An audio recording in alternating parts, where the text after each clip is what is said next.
బాలసౌరి గారు కార్యక్రమానికి ముఖ్య అతిథులు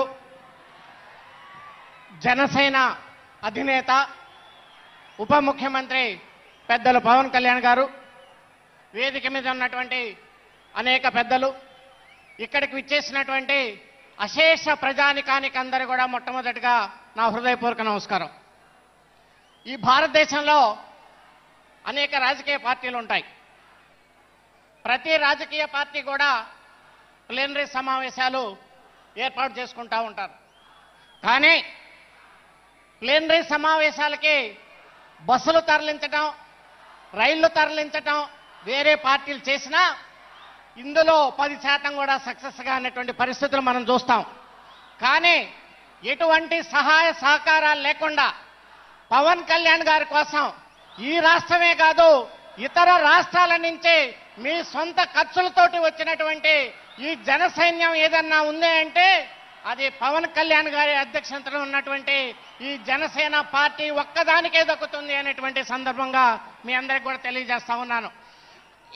ఈ మధ్య మనం చూసాం, ఉప ముఖ్యమంత్రి గారు జగన్మోహన్ రెడ్డి గారు పవన్ కళ్యాణ్ గారిని గురించి ఒక అనుచితమైనటువంటి వ్యాఖ్యలు చేశారు.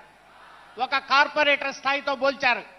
జన సైన్యం ఇది పూర్తిగా ఖండిస్తా ఉంది మిస్టర్ జగన్మోహన్ రెడ్డి గారు అని చెప్పి సందర్భంగా మీకు మనం చేస్తా ఉన్నాం.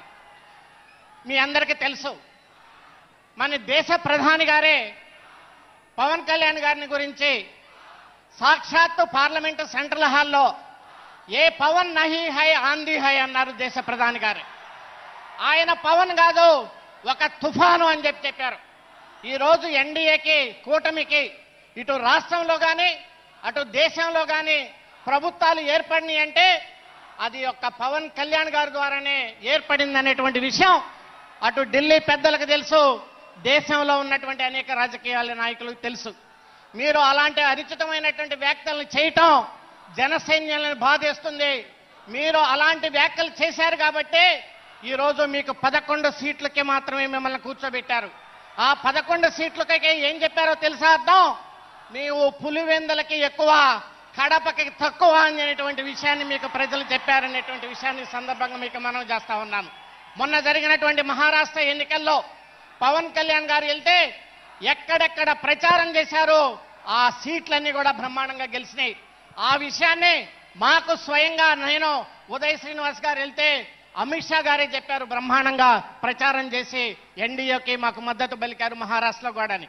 అలాంటి వ్యక్తి మరి ఈరోజు పవన్ కళ్యాణ్ గారు ఇంగ్లీష్ మాట్లాడగలరు, హిందీ మాట్లాడగలరు, అలాగే తమిళ్ మాట్లాడగలరు, కన్నడ మాట్లాడగలరు, అన్నిటికంటే తెలుగు బ్రహ్మాండంగా మాట్లాడగలరు. మీరు తెలుగుకి ఎక్కువ, ఇంగ్లీష్కి తక్కువ మిస్టర్ జగన్మోహన్ రెడ్డి అనేటువంటి విషయాన్ని కూడా సందర్భంగా మనం చేసుకుంటాం. ఈరోజు నన్ను ఉదయ్ శ్రీనివాస్ గారిని కలిసి పవన్ కళ్యాణ్ గారు పార్లమెంట్లో ఏ సబ్జెక్టులు మాట్లాడాలి, చేనేత కార్మికుల గురించి మీరు ఏ సబ్జెక్టులు మాట్లాడాలి, అలాగే అగ్నికుల క్షత్రియుల గురించి ఏ రకంగా మాట్లాడి, అలాగే బీసీ కులాల గురించి ఏ రకంగా మాట్లాడాలి, ప్రతి విషయాన్ని క్షుణ్ణంగా అర్థం చేసుకొని మాకు చెప్పారు. ప్రజల పట్ల అవగాహన కలిగినటువంటి వ్యక్తి పవన్ కళ్యాణ్ గారు అని చెప్పేసి సందర్భంగా మీ అందరికీ మనం చేసుకుంటూ ఆయన బాటలో నడవాల్సినటువంటి బాధ్యత మన అందరికి కూడా ఉందని సందర్భంగా మనవి చేసుకుంటూ ఈ అవకాశం ఇచ్చినటువంటి పెద్దలకి నా హృదయపూర్వక ధన్యవాదాలు. జై పవన్ కళ్యాణ్, జై జనసేన. గౌరవనీయులు కాకినాడ పార్లమెంటు సభ్యులు, మన స్థానిక పార్లమెంటు సభ్యులు శ్రీ తంగెళ్ళ ఉదయ్ శ్రీనివాస్ గారు.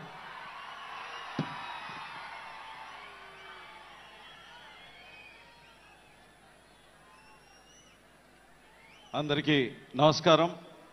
వేదిక మీద ఉన్న పెద్దలందరికీ, జనసేన పార్టీ అధ్యక్షులు పవన్ కళ్యాణ్ గారికి, అలాగే ఈ 12వ ఆవిర్భావ దినోత్సవానికి వచ్చేసిన జన సైనికులకి, వీర మహిళలకి, 2 రాష్ట్రాల నుంచి వచ్చిన కార్యకర్తలందరికీ కూడా నా హృదయపూర్వక నమస్కారాలు. నేను ఒక సాధారణ మధ్యతరగతి కుటుంబంలో పుట్టి రాజకీయాలని దూరం నుంచి చూసే మీలో ఒకడిని. కానీ నాకు అందరికన్నా ఎక్కువ ఒక అరుదైన అవకాశాన్ని ఇచ్చి పార్లమెంట్లో మొట్టమొదటి జనసేన అభ్యర్థిగా నేను ప్రమాణం స్వీకారం చేసినందుకు చాలా గర్వపడుతున్నాను. ఇలాంటి అవకాశం ఇచ్చిన పవన్ కళ్యాణ్ గారికి నమస్కరిస్తున్నాను సార్. అలాగే పార్లమెంట్కి పంపటమే కాదు, అక్కడ ఏం మాట్లాడాలి, ఎలా మాట్లాడాలి అనేది కూడా ప్రతి సెషన్స్ ముందు నేర్పిస్తూ మనకింత మెజారిటీ వచ్చినందుకు మనం ఎంత బాధ్యతతో పనిచేయాలని మాత్రం ప్రతిసారి చెప్తూనే ఉంటారు.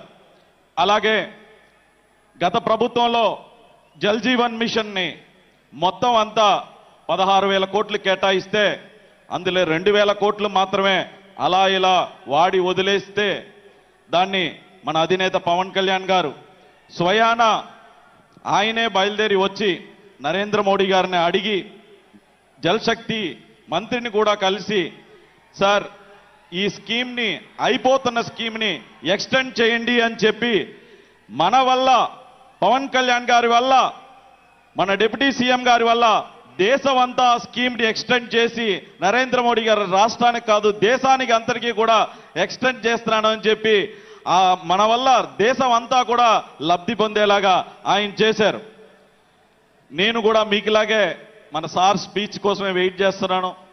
సో దానికోసం ఎక్కువసేపు మాట్లాడకుండా ఇప్పటం స్టేజ్ మీద మన అధినేతను చూశాను. ఒక వేటకెళ్తున్న సింహంలా కనిపించారు. ఈరోజు స్టేజ్ మీదకి వస్తున్నప్పుడు చూశాను, గుంట నక్కల్ని వేటాడేసిన సింహంలాగా వచ్చి ఆ ముఖంలో ఒక చిన్న చిరునవ్వు, అదే గంభీరం అలాగే ఉంది.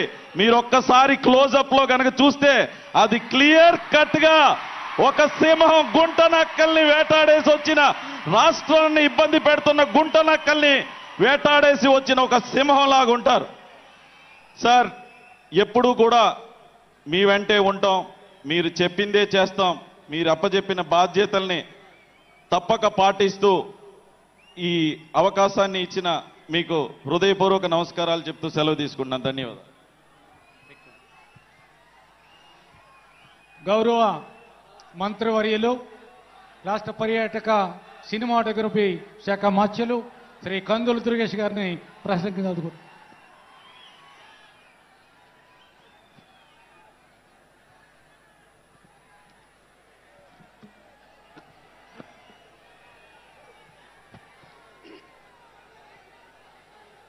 పేదవాడి కంట కన్నీరు తుడవటమే లక్ష్యంగా రాజకీయాలు ప్రారంభించి ఆంధ్రప్రదేశ్ రాష్ట్ర రాజకీయాల్లో ఒక ప్రత్యేక వరవడిని సృష్టించి, రాజకీయాలనేవి నాయకుల అధికారం కోసం కాదు, సామాన్య ప్రజానీకాన్ని అందలం మీద కూర్చోపెట్టాలనేటువంటి ఆలోచనకి స్ఫూర్తినిచ్చి రమారమి 11 సంవత్సరాల పాటు అవిశ్రాంతంగా రాజకీయ పోరాటం చేసి ఈ రాష్ట్రంలో